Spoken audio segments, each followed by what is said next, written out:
But મારા એક request છે આપ લોકોને કે આ 3 મહિના પૂરતું નહીં, આખું વરસ કરવું પડે. તો જ આ આખું વરસ કરો તો મોટું તો જ આ મોટો દર્દ છે. સર કેટલી જગ્યા થઈ સર ટોટલ ખોદાણ? See last time we had added about 48.5 lakh cubic metres અમે એડ કર્યા હતા અહીંયા આજવામાં, અને પ્રતાપપુરામાં ક્લોઝ ટુ 52.6ની આજુબાજુ લાખ ક્યુબિક મીટર્સ અમે માટી કાઢી હતી. આ વખતે પણ આનાથી એટલીસ્ટ 1/3 એરિયા આ વખતે અમે કરવાનું પ્લાનિંગ કર્યું છે. પણ જ્યારે આખું વરસ ચાલે એટલે 3 ગુણા વધારે કામગીરી થશે.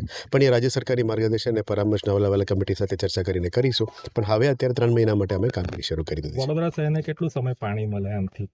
આના એ ડાયરેક્ટલી તમે પાણી સ્ત્રોતમાં કનેક્ટેડ નથી. એ આજવા સરોવરની વોટર હોલ્ડિંગ કેપેસિટી વધારવા માટે છે. એટલે 206 લેવલ તો રહેશે જ, 216 સુધી જે લેવલ મેન્ટેન છે એ તો જ રહેશે જ.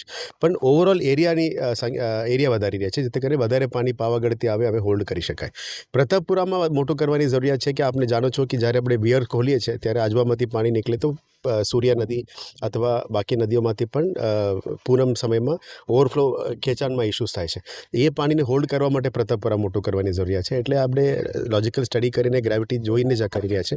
આવનારા દિવસોમાં Pratappura to Ajwa, Ajwa to Pratappura reverse પણ અત્યારે અમે ક્યારેક કરતા હોય છે. આ વખતે પ્રતાપપુરાને મોટું કરીશું, જેથી કરીને ચોમાસાની સમયમાં આપણે વોટર હોલ્ડિંગ કેપેસિટી વધારે કરી શકાય અને સ્લોલી રિલીઝમાં પણ આપણે મદદરૂપ થાય.